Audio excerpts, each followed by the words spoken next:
The day David turned 62, he did the one thing almost everybody does. He took the money. The letter from Social Security had been sitting on his counter for weeks, eligible now, and the number on it felt like a green light, like the government was finally handing back a little of what he'd paid in for 40 years. So he signed. He started his checks, and he never thought about it again. Here's what nobody told David. The moment he signed that form, he didn't just start his benefit early, he locked in a permanent 30% pay cut for the rest of his life. And he walked right past the single best government-guaranteed raise he would ever be offered. Because Social Security isn't a pile of cash you race to grab before it disappears. It's a paycheck for life. And the age you start, it sets the size of that check forever. Started early, the check is small, and it stays small. Wait, and every single year you wait, that check gets a raise. A real one. 8% a year guaranteed, backed by the federal government for doing absolutely nothing. There is no investment on earth that offers you that, and more than 90% of Americans turn it down. In the next few minutes, I'm going to show you exactly how that raise works, why the math that talks people out of it is the most expensive math in retirement, and the one move that can leave you, or the person you love most, with hundreds of thousands of dollars more. No hype, just the numbers the Social Security Administration publishes itself. Let's get into it. Start here because this is where the whole thing goes wrong. Most people treat Social Security like a bank account they're trying to drain before they die. Get it while you can. What if I pass away and leave money on the table? That framing feels smart. It's also exactly backwards, and it's costing retirees a fortune. Social Security is not a pile. It is a guaranteed monthly paycheck that the government pays you for as long as you live, adjusted up for inflation every single year, that never runs out and never crashes in a bad market. It is, quietly, the best annuity money can't buy. And the only real decision you make about it is this. How big do you want that lifetime paycheck to be? That's it. That's the whole game. Not when do I grab the money, but how large do I want my check to be? Every month for the rest of my life, and possibly my spouse's life too. And the answer to that question runs entirely through one number the government doesn't exactly put in flashing lights. Here's the mechanic, and once you see it, you can't unsee it. Social Security has a number it calls your full retirement age.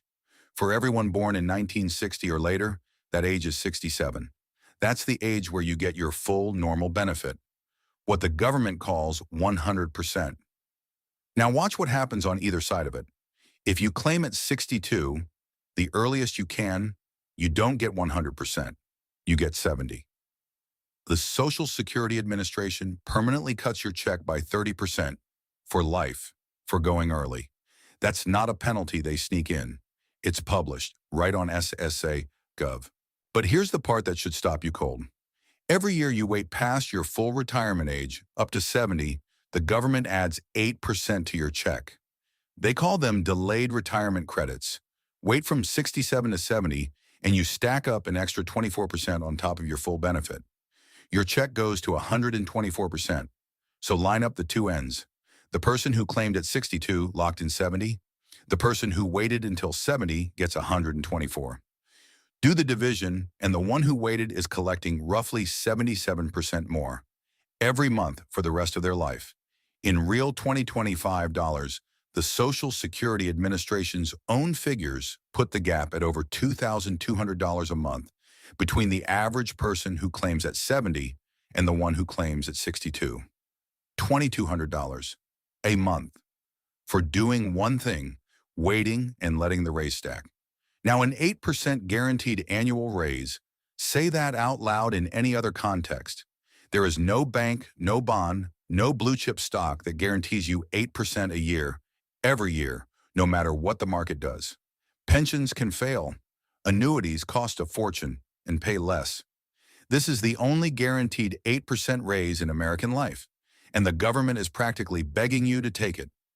Most people say no. So why does almost everybody grab it early? One word, break even. Somebody, a neighbor, a brother-in-law, a guy on the internet, runs them the numbers. Sure, you get a bigger check at 70, but you'd also miss 8 years of payments. Add up all those checks you skipped, and you don't come out ahead until you're, what, 80? You might not even make it. Take the money now. It sounds airtight. It feels like the responsible, clear-eyed choice. And it is the single most expensive piece of advice in retirement for three reasons that break-even math quietly ignores. First, you are not betting on dying early. You're insuring against living long. The break-even age lands somewhere around your low 80s. But a 65-year-old couple today has a real chance one of them sees 90 or beyond. Claiming early to win the bet means you win only if you die on schedule.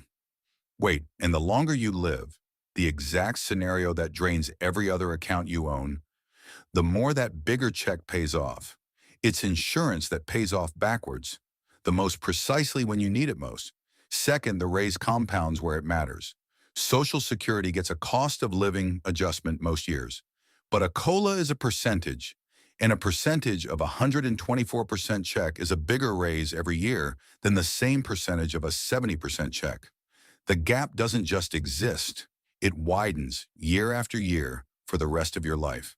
Third, and this is the one that breaks the whole break-even argument, it ignores your spouse, which is exactly where we're going. Because for a married couple, this was never really a bet about you. This is the part the break-even guy never mentions, and it's the cruelest gap of all. When one spouse passes away, the survivor doesn't get to keep both Social Security checks. They keep the larger of the two, and the smaller one stops. So whichever of you had the bigger benefit, that check becomes the floor the survivor lives on, alone for the rest of their life. Now follow what that means. If the higher earner claims early and locks in a small check, they're not just shrinking their own benefit, they are setting a permanently smaller paycheck for their widow or widower. In the years they're most vulnerable, often the years with the highest medical bills, living on one check instead of two. But if the higher earner waits and stacks the check up to 124%, they're doing something most people never think to do.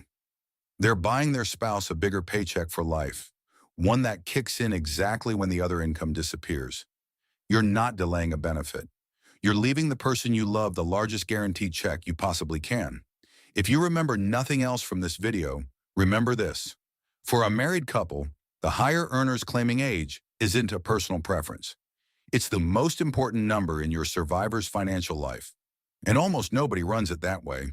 Let me put real numbers on it because it gets concrete fast. David claimed at 62, locked in 70%.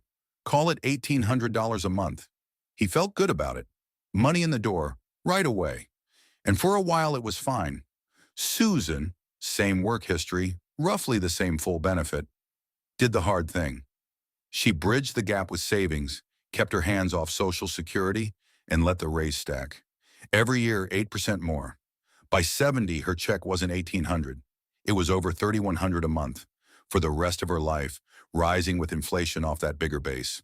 Over a long retirement, run the two paths side by side and the gap isn't small change. For a higher earner, the difference between claiming at 62 and waiting to 70 can land north of $100,000 in lifetime benefits for a single person, and far more for a couple once you count the survivor years. Same work record. Same lifetime of paying in. One of them just took the raise. The other turned it down at 62 and never got another shot. And here's the quiet tragedy in the data. A study out of the National Bureau of Economic Research found that more than 90% of workers between 45 and 62 would maximize their lifetime Social Security income by waiting until 70. More than 90%. And yet more than 90% of Americans claim before 70. Most of them as early as they possibly can. The math says wait, the instinct says grab, and the instinct wins almost every single time. Here's the thing that ties it all together. The instinct to grab the money early feels like the safe move. Lock it in, get it while you can. Don't risk leaving money on the table. That instinct kept your ancestors alive. Take the sure thing now. But in retirement, that exact instinct is the risk. Because the real danger isn't dying early and losing a few checks. The real danger is living a long, expensive life and slowly running out of everything else, while a small, permanent Social Security check sits there. The one piece of your retirement that could have been 30, 40, 70% bigger, guaranteed if you just let it grow. Taking the money at 62 doesn't protect you. It locks you in. Waiting isn't gambling. It's buying the biggest inflation-proof paycheck the government will ever sell you at the lowest price you'll ever pay for it. So here's how you take the raise. 4 moves. Move 1. Know your full retirement age. For nearly everyone watching, born in 1960 or later, it's 67. That's your 100% line. Claiming before it is a cut. Claiming after it, up to 70, is a raise. You can't make this decision without knowing where that line sits. Move 2. Do not default to 62.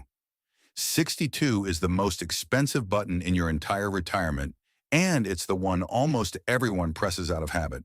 Pressing it should be a deliberate choice for a real reason, not a reflex because the letter showed up. Move 3. If you're married, the higher earners should wait as long as possible, ideally to 70. You're not just growing your own check, you're setting the floor for whoever's left. That single move is the best survivor insurance you can buy, and it costs you nothing but patience. Move 4. Build a bridge. The reason most people can't wait is the gap years, when there's no Social Security coming in yet. So fill it on purpose, with savings, with part-time income, with the very accounts you were afraid to touch. Spending other money in your 60s to unlock a bigger guaranteed check for life is one of the smartest trades in all of retirement. You worked 40 years to earn this benefit. Don't lock in the smallest possible version of it out of habit or fear or a break-even chart that only pays off if you die on time. Find your full retirement age. Think of it as a paycheck, not a pile. And whenever you can, take the raise.